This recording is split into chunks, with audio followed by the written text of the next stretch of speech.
지난 몇 달 사이 금값이 심상치 않은 모습을 보이더니 최근 온스당 3,000달러를 돌파하면서 사상 초유의 시세를 기록했습니다. 금값을 올리는 요인은 지정학적 위기, 불안정한 국제 정세, 그리고 변동성이 큰 경제 상황 등 다양합니다. 역사적으로도 2008년 세계 금융위기, 2011년 유로존 붕괴 위기와 같은 불황이 닥칠 때마다 금값은 천정부지로 치솟았었죠. 이번에도 역시 2020년 팬데믹, 2022년 우크라이나 전쟁, 2023년 중동 분쟁을 거쳐 최근 관세 전쟁까지 불확실한 경제 상황 속에서 안전자산인 금의 투자 수요가 몰린 것이라고 볼 수 있습니다. 그런데 이런 특수 상황과 관련 없이 상수처럼 언급되는 요인이 하나 있습니다. 바로 인도입니다. 인도는 전통적으로 최대 금 소비국으로 여겨져 왔습니다. 2013년을 기점으로 중국의 1위 자리를 뺏겼지만 여전히 연간 800톤가량을 수입하면서 금 시장의 큰 손으로 지위를 지키고 있죠. 최근에는 중국 내 금 소비가 줄면서 다시 1위 자리를 탈환하기도 했습니다. 인도 내 수요 중 상당량은 일반 가정에서 생겨나고 있는데요. 세계금협회에 따르면 2017년 기준 인도 가정이 보유한 금의 총량은 24,000톤에서 25,000톤으로 추산됩니다. 이는 세계 1위를 자랑하는 미국 정부의 보유량 8,100톤의 3배에 달하고 금 보유량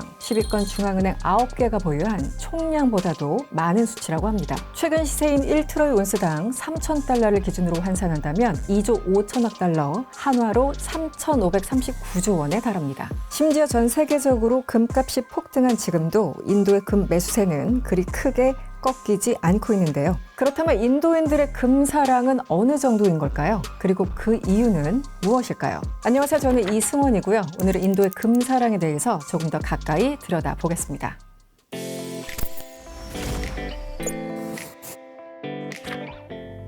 금은 세계 어디에서나 가치 있는 광물로 여겨집니다. 고대부터 부와 권력을 상징했고 주화로도 사용됐죠. 오늘날에도 대표적인 안전자산으로서 재화적 가치를 인정받는 가장 전통적인 가치 저장 수단입니다. 하지만 인도만큼이나 금사랑이 유별난 국가는 없을 겁니다. 그리고 여기에는 종교, 문화, 그리고 정책까지 다양한 요인들이 존재하죠. 우선 종교적인 이유부터 살펴보자면 인도 인구의 80%가 믿는 힌두교에서는 금을 길조로 여깁니다. 부와 번영, 행운을 상징하는 힌두교의 신 락슈미의 상징이 바로 금이기 때문이죠. 때문에 인도인들은 금을 사들이면 락슈미의 축복이 깃들어서 더 많은 부를 가져다 줄 것이라 믿습니다. 특이한 건 금을 사기에 좋은 날이 따로 있다는 건데요. 예를 들어 점성학적으로 가장 운 좋은 날로 여겨지는 푸샤, 나크샤트라, 마카르 샹크란트가 있죠. 또 신을 숭배하는 축제인 두세라, 디왈리 등이 열리는 날도 기릴로 여겨지죠. 이 가운데 가장 대표적인 것이 락슈미를 숭배하는 대표 명절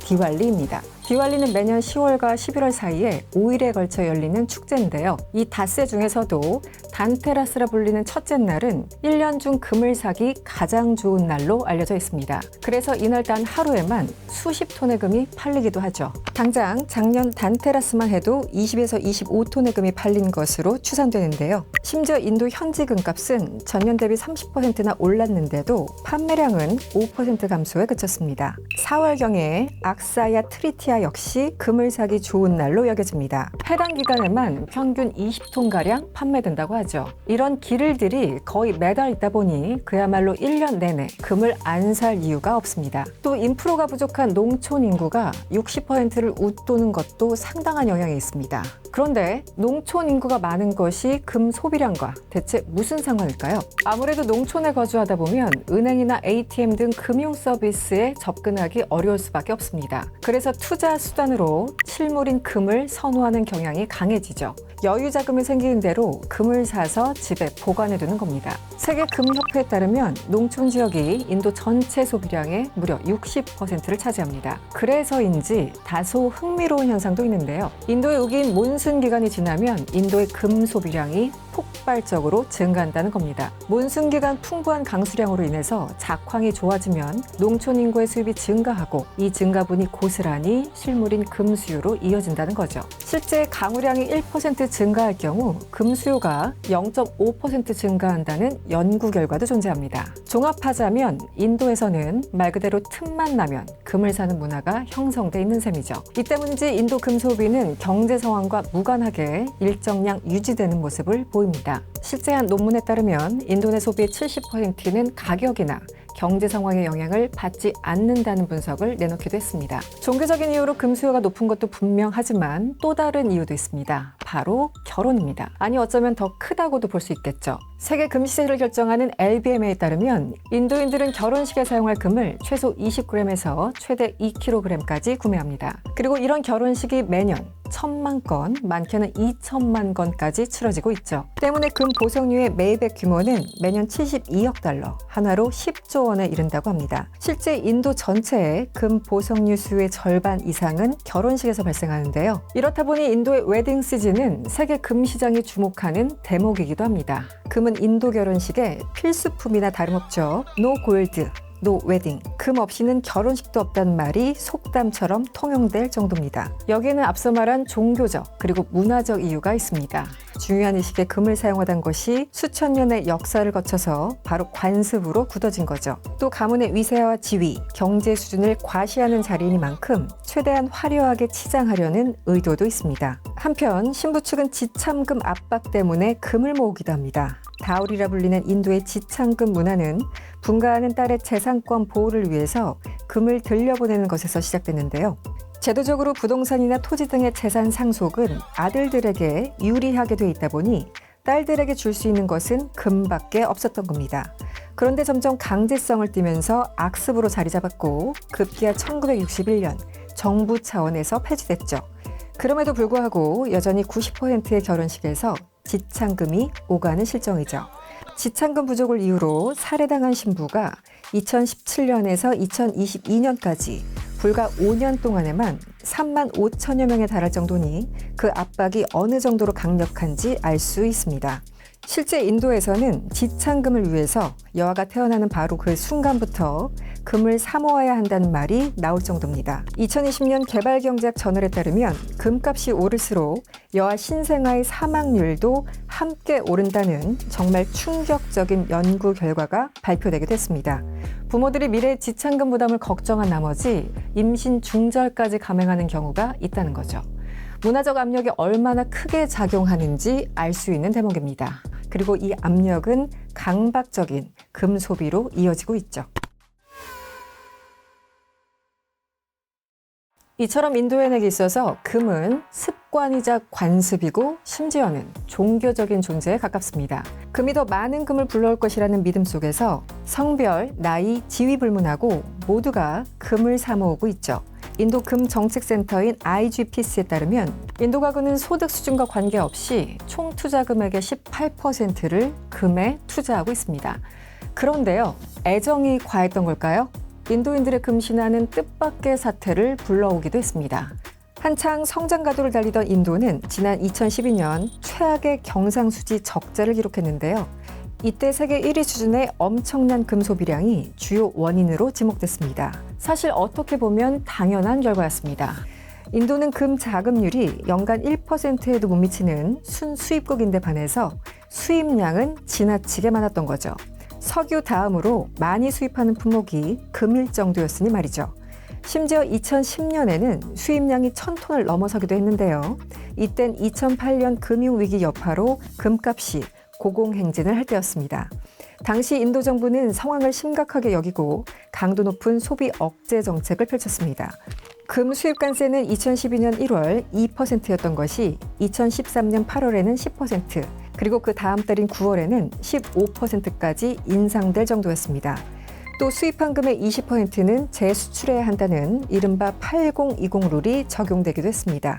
그런데 과연 인도 국민들은 정부의 의도대로 금 소비를 자제했을까요? 실제 정책 시행 이후 금 매수세는 꺾이고 경상수지도 어느 정도 개선됐습니다. 하지만 통계에 잡히지 않은 수입, 즉 밀수가 성행하기 시작했죠. 당시 업계 관계자들에 따르면 수입관세 인상 이후 매일 약 700kg의 금이 밀수됐다고 합니다. 본격적으로 수입 억제 조치가 시행됐던 2013년 3월부터 2014년 4월 사이에 밀수는 300% 가까이 늘었고 해마다 150에서 200톤 수준이었다고 하죠. 인도 금융정보원 관계자들은 지난 20년 동안 밀수량이 이렇게 급증한 적은 없었다고 설명했습니다. 2013년과 14년 상반기 회계연도에 압수된 금은 전년 전체 기간의 3배에 달했고 해당 기간 밀수 혐의로 체포된 사람 역시 전년 대비 3배 넘는 수치를 기록했습니다. 몇 년 후에는 인도인의 금사랑에 더 불을 붙이는 사건이 하나 발생했는데요. 바로 2016년 나렌드라 모디 총리가 시행한 화폐 개혁이었습니다. 화폐 개혁은 부패와 검은 돈 근절을 위한 것으로 기존 고액권 폐지가 주요 내용이었는데요. 국권은 은행에 예치하거나 신권으로 교환해야 가치를 인정해주면서 지하경제에 돌고 있는 돈을 제도권 안으로 끌어오는 게 목표였죠. 당시 지하경제 규모가 인도 GDP의 20%에 달하는 것으로 추정될 정도였으니 정부로서는 필요한 조치였습니다. 전문가들은 당시 대담하고 획기적인 정책이라고 평가하기도 했었죠. 하지만 폐지 대상이었던 500루피와 1000루피 지폐가 당시 유통되던 통화의 무려 85%를 차지한다는 게 문제였습니다. 게다가 신권 배급률은 수요를 따라가지 못했죠. 가뜩이나 인도는 현금 중심의 경제인데 당장 쓸 수 있는 현금이 줄어들자 이는 소비 위축으로 이어졌습니다. 당연히 금 시장도 타격을 입어서 한때 국제 금값이 하락하기도 했었죠. 잘 사용하던 지폐가 하루아침에 그 가치를 잃어버리자 인도인들 사이에서는 이런 생각이 퍼져나갔습니다. 지폐의 가치는 영구하지 않다. 결국 가치를 잃지 않는 것은 오로지 금밖에 없다. 특히 부유층들, 그러니까 현금을 집에 쌓아두고 있던 사람들은 은행에 예치하느니 가진 화폐를 시행 전까지 금으로 바꾸는 편을 선택했습니다. 당시 기사에 따르면 개혁안 발표 직후 금 매수가 급증하면서 현지가에 프리미엄까지 붙었다고 합니다. 그럼에도 불구하고 재고가 동이 나서 보석상들이 영업을 중단하는 사태까지 벌어졌습니다. 어떻게 보면 금 불패 신화가 증명된 거죠. 인도 가계 보유 25,000톤의 금은 이런 복합적인 요인이 작용한 결과인데요. 가치를 환산하면 인도 GDP의 약 40%에 이르는 액수라고 하죠. 옥스퍼드 골드그룹에 따르면 전 세계 금의 총 11%에 달하는데 이마저도 과거에 발표된 수치이니만큼 지금은 더 증가했을 것으로 추정됩니다. 한편 인도 정부는 이 어마어마한 가치의 금을 시중에 유통시킬 방법을 계속 고민하고 있습니다. 2015년 승인된 금 채권 그리고 금 유동화 정책이 대표적인 사례죠. 간단히 설명하면 금을 은행에 예치하면 이자를 지급하는 건데요. 시행 당시는 세계 금융위기의 여파가 잦아들면서 금의 매력도가 떨어진 때였기 때문에 나름 호평받던 정책이었습니다. 실제로 떨어지는 값에 이자라도 받기 위해서 채권도 불티나게 팔렸죠. 하지만 이후 코로나19, 우크라이나 전쟁, 그리고 트럼프의 재등장까지 예상치 못한 상황들이 줄줄이 발생하면서 금값은 천정부지로 솟았고 설상가상으로 인플레이션율까지 오르면서 정부가 지급해야 하는 이자는 눈덩이처럼 불어났습니다. 인도 경제지에 따르면 2025년 2월 기준 인도 정부는 금 132톤에 대한 부채를 지고 있습니다. 이걸 돈으로 환산하면 1조 2천억 루피, 그러니까 하나로 20조 원에 달합니다. 2025년 현재 이 많은 일에도 불구하고 금 매수세는 여전히 꺾이지 않고 있습니다. 특히 작년 7월 금 수입관세가 6%까지 인하되고 하반기 특수까지 맞물리면서 인도 금 수요는 9년 만에 최고치를 기록했죠. 세계금협회 발표에 따르면 2023년 761톤에서 2024년 802톤으로 증가했고 올해에도 700에서 800톤 선을 유지할 것으로 전망됩니다. 게다가 인도 중앙은행마저 유동성 확보를 위해서 준비금에서의 금 비율을 높이고 있는데요. 최근 중앙은행 보유금은 800톤까지 늘어나면서 사상 최고치를 기록했습니다. 그리고 이는 안전자산이라는 확신을 주면서 국민들의 금 매수를 더 부추기고 있습니다. 불안정한 국제정세가 장기화되는 만큼 금 불패 신화는 오랫동안 지속될 것으로 보입니다. 인도인들의 유별난 금사랑은 수천 년간 누적되어 온 종교 그리고 문화적 토양 위에 자라났습니다. 여기에 갖가지 정치적 변수까지 더해지면서 금에 대한 신화는 더 강고해졌죠. 경제 활성화를 도모해야 하는 인도 정부로서는 고심이 깊어질 수밖에 없는 상황입니다. 인도인들의 금사랑은 과연 언제까지 이어질까요? 월드 클로즈업 이승원이었습니다.